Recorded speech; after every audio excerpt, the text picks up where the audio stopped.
Bienvenidos a un nuevo episodio de Inquieta Podcast. Yo soy Andrea y hoy les quiero hablar acerca de este libro que se llama La psicología del dinero, escrito por Morgan Housel, y voy a estarles hablando de 2 selecciones que me dejaron este libro, que siento que ha sido una de las mejores lecturas que he tenido en mucho tiempo después de Hábitos Atómicos. Lo que hice fue que tomé de mis apuntes de cuando lo estaba leyendo y lo estaba subrayando, tomé 2 selecciones divididas en 4 bloques y cada una de ellas se las voy como a comentar rápidamente y explicarles un poco de qué va, por si no se lo han podido leer, pero en caso de que no se lo hayan leído y tienen la oportunidad de hacerlo, se los recomiendo un montón porque siento que es un libro que todos deberíamos en algún momento echarle una miradita. Este libro en particular nos está explicando un poco de que en verdad nosotros pensamos en el dinero como algo tan frío, como algo de solo números, y hay mucho detrás de cómo las personas tienen una relación con el dinero y cómo esa relación que tienen con el dinero va impregnando en cada una de las decisiones que toman sobre sus finanzas. Por eso es que se llama la psicología del dinero. El primer bloque tiene que ver con tu relación con el dinero. Lo voy a empezar con la primera lección y es que nadie está loco. Cada persona actúa e invierte de acuerdo a las experiencias que ha tenido. Por eso no todos tenemos las mismas formas de invertir o las mismas formas de manejar nuestras finanzas como consecuencia de que hemos vivido situaciones diferentes. Alguien que vivió en una época donde existía una bonanza económica en su país, en su familia, seguramente va a tener una estrategia de invertir y de manejo de finanzas muy diferente a alguien que creció en situación de precariedad, en una casa donde quizás no alcanzaba el dinero para comprar las cosas, para pagar servicios básicos, o quizás simplemente no tenían para vivir de una manera independiente de la familia, sino que se hacinaban personas en un espacio reducido. Esto típico que pasa, por ejemplo, en Venezuela y en muchos lugares de Latinoamérica, donde tú no te mudas, sino que simplemente vas construyendo espacios sobre la casa de tus padres. Por lo menos en Venezuela sucede mucho en los barrios, que son las poblaciones menos favorecidas. La familia tiene un piso principal y luego la independización de los hijos como que va sumando nuevos pisos a esa casa, y cada casa o cada piso se va convirtiendo como en una casa independiente de alguna manera, pero todo dentro de la misma estructura, todo dentro de una construcción bastante informal. Esto se da en Venezuela, es lo que yo viví cuando era niña, y entiendo que también se da en otros países de Latinoamérica, quizás no hacia arriba, pero sí anexos y como hacer extensiones de casas dentro de un mismo terreno. Y justamente porque tenemos unas experiencias tan diferentes es que no podemos necesariamente juzgar la forma en la que una persona está trabajando sus finanzas cuando las comparamos con la forma en la que nosotros trabajamos nuestras finanzas. Lo que a ti seguramente te debe parecer una locura, para ellos es lo más sensato que existe. Y una de las cosas que el libro nos invita a cuestionar o a pensar es hacernos la pregunta de cuál es esta historia financiera que nosotros estamos heredando de nuestra experiencia, de nuestras familias, de nuestros padres y de la forma en cómo ellos manejaban el dinero. Lección número 2 tiene que ver con la suerte y el riesgo. El libro nos dice que no todos los éxitos financieros tienen que ver con mérito o con esfuerzo o con simplemente inteligencia financiera, sino que más bien es una mezcla entre el esfuerzo, la suerte y el riesgo. Es por esto que no deberíamos estar viendo casos aislados o historias aisladas de personas y tomarlas como modelo a seguir. Por ejemplo, la gente que idolatra a Bill Gates o que idolatra a Elon Musk como referentes de qué hacer con sus inversiones, porque lo más probable es que tú no puedas copiar ese mismo modelo al no tener las mismas situaciones que estuvieron presentes en la vida de estas 2 personas para llegar a donde están ahora. Es decir, el rol que jugó la suerte, el rol que jugó la familia en la que se criaron, el entorno en el que se desarrollaron, las oportunidades que se le presentaron. Lo que nos invita el libro es a no fijarnos en historias específicas de personas, sino más bien tratar de buscar patrones un poco más generales de cosas que hayan tenido éxito y que allí, al ser un poco más generalizado, es más probable que se pueda aplicar a una cantidad mayor de personas. Y creo que eso va mucho de la mano con esta idea de no comparar nuestro capítulo 1 con el capítulo 50 de alguien más, porque cuando estamos haciendo eso, caemos en el peligro de idolatrar casos extremos probablemente no replicables. La lección número 3 es definir qué es suficiente. Es parte de la naturaleza humana que cuando llegamos a una meta, empecemos a mover esa meta cada vez más y cada vez más hasta que finalmente no tenemos algo que nos diga suficiente. Sentimientos como la envidia, comportamientos como la comparación constante con otras personas nos llevan a eso. Y el principal peligro con esto de no tener un suficiente es que muchas veces tomamos riesgos para tener cosas que no tenemos, pero que tampoco necesitamos. Por eso es importante que puedas identificar qué es suficiente para ti y que ese monto que es suficiente para ti no va a ser igual de otra persona, y eso está bien. Ok, las lecciones que vamos a escuchar ahora tienen que ver con la parte 2 relacionadas a cómo obtener dinero. La primera es la magia del interés compuesto. Cada vez que yo escuchaba la frase interés compuesto como que me dispersaba, no sé, me iba a otro lado, me costaba mucho como asir ese concepto, hasta que leí Hábitos Atómicos y este tema del 1% mejor cada día, y luego lo relacioné mucho mejor al leer este libro de la psicología del dinero. Para entender la magia del interés compuesto hay que volver a esta historia probablemente no replicable, que es la de Warren Buffett. La fortuna de Warren Buffett no se debe solamente a que él era un genio inversionista. para nada. Su éxito viene porque él estuvo 70 años corridos invirtiendo sin fallar. De toda la riqueza que tiene Warren Buffett, el 99% de ese monto vino exclusivamente a partir de sus 50 años. En las inversiones normalmente lo que más importa es el tiempo y la paciencia. Necesitas tener el suficiente tiempo acumulado de estar constantemente invirtiendo y la paciencia para esperar ese tiempo y para no retirar el dinero. Porque la idea de interés compuesto es que cada vez que tú haces un aporte mensual a tu cuenta de inversiones, donde sea que la tengas, y no retiras ese dinero, los intereses que vas generando se reinvierten. Entonces, en vez de solamente estar poniendo $50 mes a mes para poder invertir, los intereses que se puedan generar, 1%, 2%, 3%, 5%, dependiendo de cuál tipo de inversión tienes, se vuelven a reinvertir y eso va acumulándote las ganancias. Pero también nos da a entender que este retorno de la inversión, esta magia del interés compuesto, se construye en el tiempo y que no son retornos astronómicos. No es como que un día vas a meter $50 y en 2 meses vas a tener $300 de vuelta. La idea es tener retornos constantes con inversión constante y que generalmente el foco principal es ganarle a la inflación. Por supuesto, existen otros tipos de inversiones en las que son más arriesgadas y el retorno es un poco más amplio, pero en este caso nos estamos enfocando solo en el tipo de inversión que nos recomendaba Warren Buffett según la experiencia que él tuvo generando su riqueza. La lección número 5 tiene que ver con ahorrar dinero. El libro es súper claro en decirnos que la riqueza no tiene que ver necesariamente con cuánto dinero ganas, sino cuánto es la tasa de ahorro que estás logrando tener. Y aquí nos habla del ahorro como una especie de resultado, una fórmula mágica donde tú le restas a tus ingresos tu ego. Es normal en las personas que una vez que empiezan a ganar más dinero, empiezan a gastar más dinero. El estilo de vida que tenían va aumentando a la par que estos ingresos aumentan.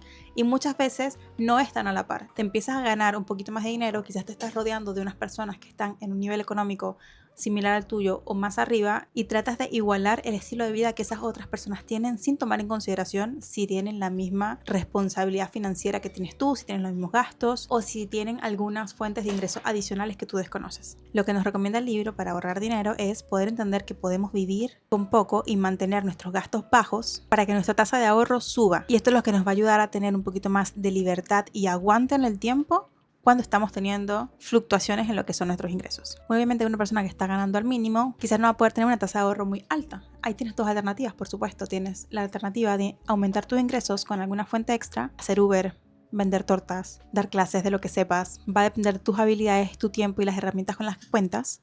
Y la otra vía, que es evaluar tus gastos y ver de qué manera puedes reducirlos. Quizás no sales a comer a la calle, cocinas en casa. Quizás no tomas tanto Uber, empiezas a usar algún tipo de bicicleta para movilizarte o transporte público o simplemente caminar cuando puedas. En tu mes esto no va a representar una gran diferencia en cuanto a ahorro, pero cuando se empieza a acumular y ocurre esta magia del interés compuesto, te vas a dar cuenta que sí. Mientras más alta sea tu tasa de ahorro, mayor libertad vas a sentir eventualmente y vas a ser menos frágil a los imprevistos de la vida.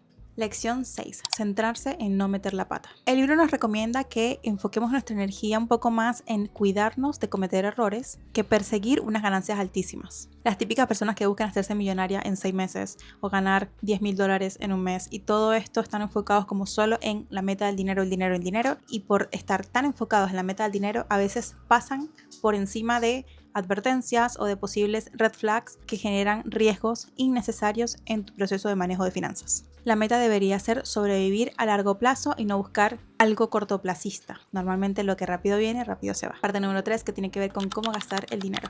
La lección 7 es usar el dinero para comprar libertad. El concepto de la libertad asociada al dinero está súper presente en este libro. Yo creo que es de las cosas más acertadas que están. Al final del video les voy a leer una de mis citas favoritas del libro porque siento que de verdad como que resume muy bien la forma en la que yo veo ahora el dinero y creo que lo he comentado también en otros episodios. Así que me hace mucho sentido que esta lección tiene que ver con comprar cosas o usar el dinero para comprar cosas que me den libertad.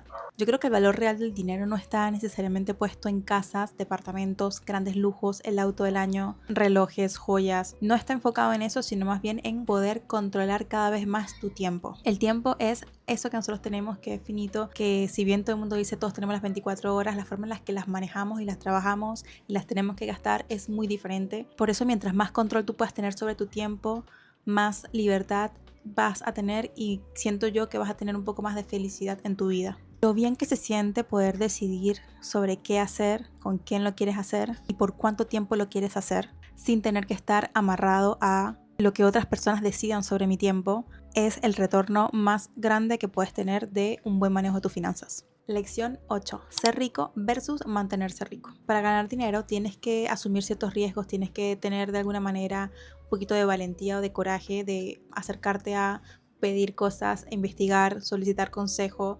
lanzarte en un vacío probablemente con productos que quieras vender, con algún tipo de servicio nuevo. Entonces como que hay algo asociado de 1, tener las ganas de hacerlo, 2, tener la valentía de hacerlo y 3, asumir el riesgo de hacerlo. Pero cuando nos vamos a ver qué se requiere para mantener el dinero, necesitamos cosas un poco opuestas, como por ejemplo tener la humildad de entender que no lo sabemos todo y que no tenemos todas las respuestas y que hay una probabilidad de que podamos fallar. Eso nos va a ayudar a tomar decisiones con un poco más de prudencia, ser un poquito más de cuidadosos al momento de decidir qué paso dar, y al mismo tiempo a no perder el miedo de perder las cosas. Yo creo que a veces le ponemos una connotación negativa a tener miedo.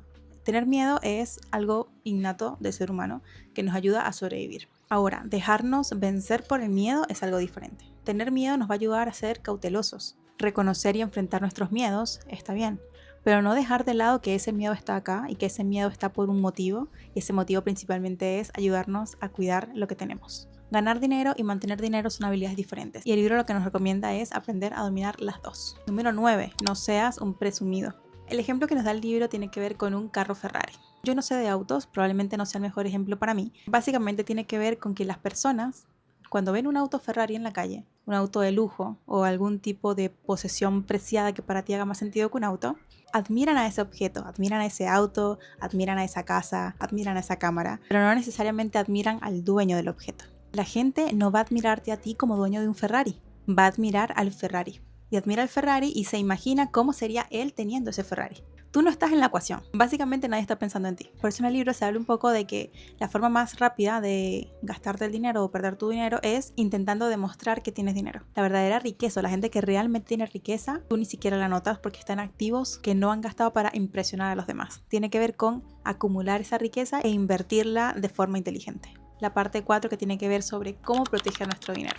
Lección número 10 es deja un espacio o margen para el error. Cuando planifiques algo, trata de siempre tener en cuenta la posibilidad de que el plan no salga tal cual como tú te lo esperas. Debes ser capaz de sobrevivir a estos cambios e imprevistos, no solamente físicamente, sino también con tus finanzas. Tener dinero suficiente para comer, para cubrir tus gastos básicos, pero también tener la estabilidad emocional para no reaccionar de forma impulsiva ante posibles bajas en tus inversiones. Las inversiones son cosas que fluctúan, van a subir, van a bajar, algunas más que otras, pero si tu estabilidad emocional no te permite mantenerte de forma fría ante estas subidas y bajadas, la vas a pasar mal. Al momento de dejar este margen para el error dentro de tu plan, lo que haces es, en vez de sobreestimar tus ganancias, que es lo que la mayoría de las personas hace, subestima un poco tus ganancias, y ese margen que tienes allí, si ganas más, buenísimo, es un plus; si ganas menos, estás dentro de tu rango. Número 11. Evita compromisos financieros extremos. Los seres humanos estamos en constante cambio y evolución, y eso también ocurre con nuestra mente. Las cosas que quiero hoy, que me importan hoy, que busco obtener hoy, no necesariamente van a ser las mismas que yo quiera y busque obtener en 10 años más. Por eso es importante que cuando estemos trabajando con nuestro dinero, ya sea para ahorrar o para invertir, tomemos en cuenta la posibilidad de que más adelante queremos otras cosas. Si en este momento tu sueño ideal es estar de nómada digital por el mundo, probablemente tengas las ganas de gastar todos los ahorros que tienes en irte y financiarte, no sé, un año de trabajo recorriendo el sudeste asiático o recorriendo Europa en diferentes pueblitos, quedándote en hostales o quedándote en Airbnbs y trabajando poco para poder tener la experiencia de viajar, y todo muy cool, pero ¿qué pasa si dentro de 3 años, cuando ya te hayas gastado todo lo que construiste previamente, decides que quieres formar una familia, sentar raíces y buscar una casa?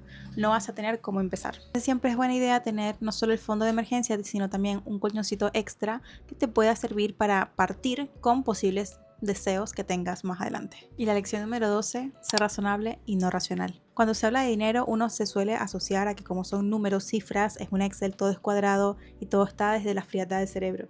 Pero hay mucho más de la emoción que sentimos al manejar el dinero, al conseguir dinero, al gastar dinero, que lo que la gente suele creer. Por eso la importancia de ser mucho más razonables que racionales. No eres una máquina, no eres un robot, no eres una persona que va a trabajar siempre con una lógica perfecta e infalible. Las decisiones que tomes en torno al dinero deberían tener como objetivo final el ayudarte a sentirte más tranquilo, a sentirte menos ahogado con las finanzas, a que puedas dormir en paz. Y si eso significa tomar la decisión hoy de, por ejemplo, prepagar tus tarjetas de créditos, sacando las inversiones que tienes en algún fondo mutuo, que para cualquier otra persona esto puede ser una decisión incorrecta porque estarías rompiendo un poco la magia del interés compuesto, lo importante es que tú estés tranquilo con esa decisión y que seas consciente de lo que significa esa decisión de forma no solo racional, sino también emocional. Esto fue lo que me ocurrió a mí, creo que lo conversé en el episodio 3 de este podcast cuando tuve un invitado. Yo le decía que hubo un momento en el que me endeudé tanto con mis tarjetas de crédito que yo no podía estar tranquila, yo no podía estar en paz, y la decisión que tomé fue tomar el dinero que había ahorrado